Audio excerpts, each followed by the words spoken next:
नमस्कार, मैं संदीप शर्मा और आप देख रहे हैं ग्लोबल भारत टीवी। अपने यूपी बिहार में एक कहावत है कि बिल्ली के श्राप देने से छींका नहीं टूटता है। छींका होता है जिस पर पहले गांव में बिल्ली से बचाने के लिए छत से लटकाकर दूध मक्खन रखा जाता था। वैसे ही इंडी अलायंस की आज हालत है, जो मेहनत नहीं करना चाहती है, देश के विकास की बात नहीं करना चाहती है, सिर्फ अमेरिका, चीन जैसे देशों के इशारे पर अपने देश को ही कोसने का काम कर रही है। दूर से बैठकर अपने देश के प्रधानमंत्री को श्राप देने का काम कर रही है कि कब छींका टूटे और इन्हें दूध मक्खन खाने को मिले। एक और बात अपने यहाँ प्रचलित है जो राहुल अखिलेश पर सही बैठती है कि अगर कोई सीढ़ी चढ़ रहा है तो आगे बढ़ने से रोकने के लिए उसकी टांग खींच दो, न कि हम खुद मेहनत करके उससे तेज सीढ़ी चढ़ जाएं। अपनी लाइन बड़ी नहीं कर सकते तो कैसे दूसरों की लाइन को छोटी की जाए और उसके लिए किसी भी हद तक जाया जाए। यही हाल आज इंडी अलायंस का है और वो कैसे, ये मैं आपको अपनी इस रिपोर्ट में बताऊंगा। सबसे पहले तो बात करते हैं अपने कैप्शन पर, जो मैंने कैप्शन लिखा है कि एनडीए यानी बीजेपी, लेकिन इंडी गठबंधन यानी कांग्रेस या कोई और पार्टी क्यों नहीं। एनडीए में साफ है कि लीडिंग पार्टी बीजेपी है। बाकी शामिल दलों को इस बात को मानने में कोई ऐतराज नहीं है और ना ही बीजेपी की विचारधारा के साथ चलने में कोई दिक्कत है और उन्हें नरेंद्र मोदी को अपने गठबंधन का नेता मानने में भी कोई आपत्ति नहीं है। लेकिन इंडी गठबंधन का आज तक कोई नेता ही नहीं तय हो पाया। कांग्रेस सबसे पुरानी और बड़ी पार्टी होते हुए भी अपने आप को इस गठबंधन की लीडिंग पार्टी नहीं बना पाई।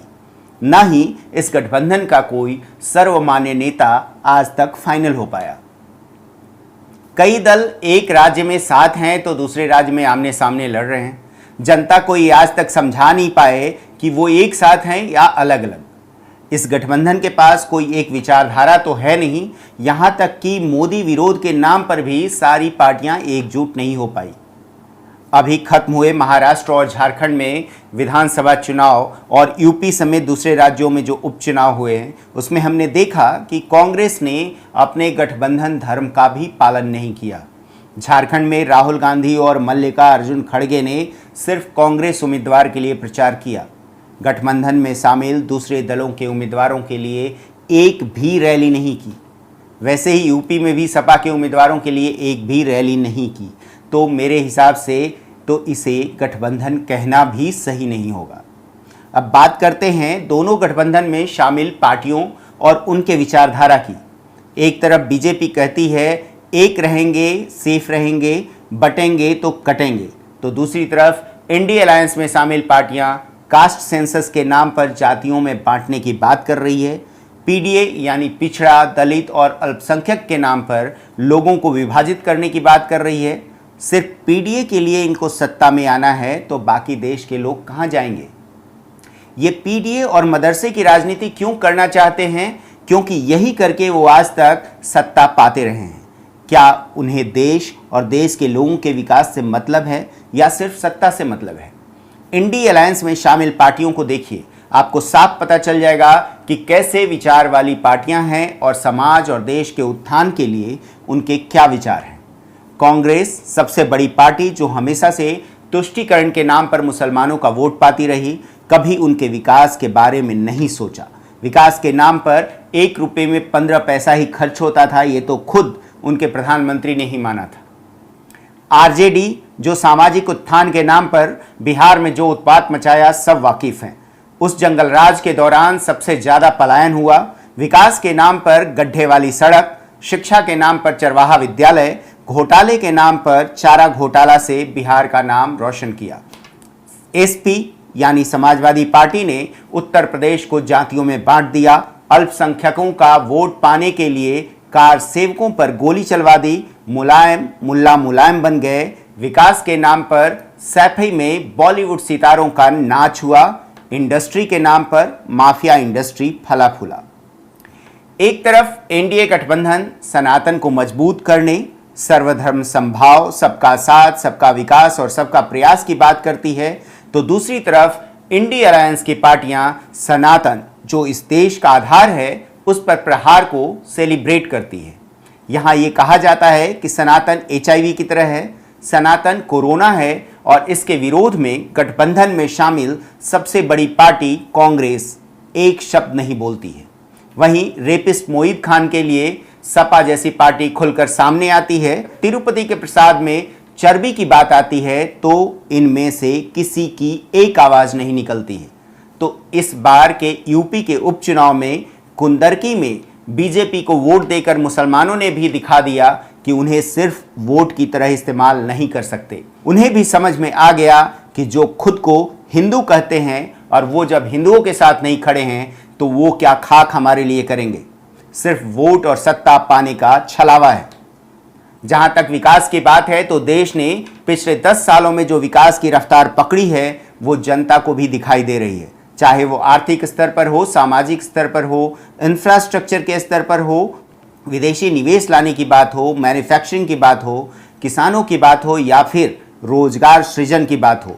मैं रोजगार का मतलब यहाँ सिर्फ सरकारी नौकरी की बात नहीं कर रहा हूँ।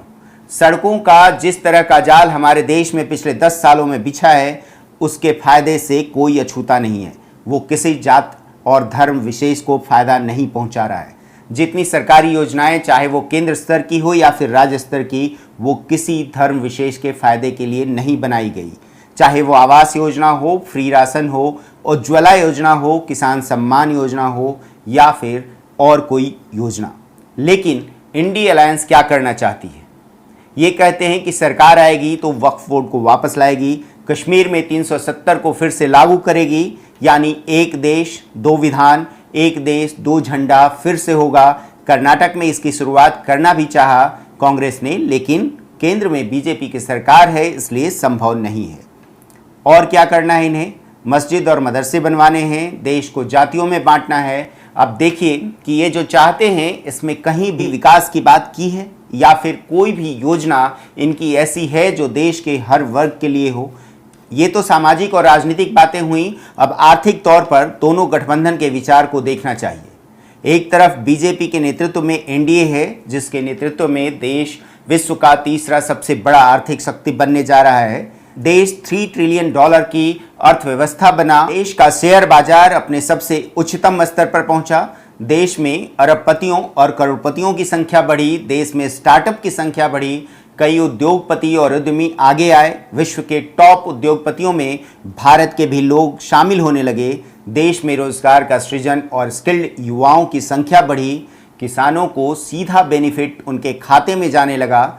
छोटे और लघु उद्योग भी MSME के सपोर्ट से आगे बढ़े। वहीं इंडी अलायंस की पार्टियां क्या कर रही हैं? देश की बढ़ती अर्थव्यवस्था को किसी तरह गलत साबित करने में लगी हैं। इस पर वो गर्व नहीं करना चाहती। वामपंथी विचारों से लबरेज देश के बढ़ते उद्योगपतियों की टांगें खींचना चाहती हैं। राहुल के निशाने पर हमेशा एक ही उद्योगपति क्यों होते हैं?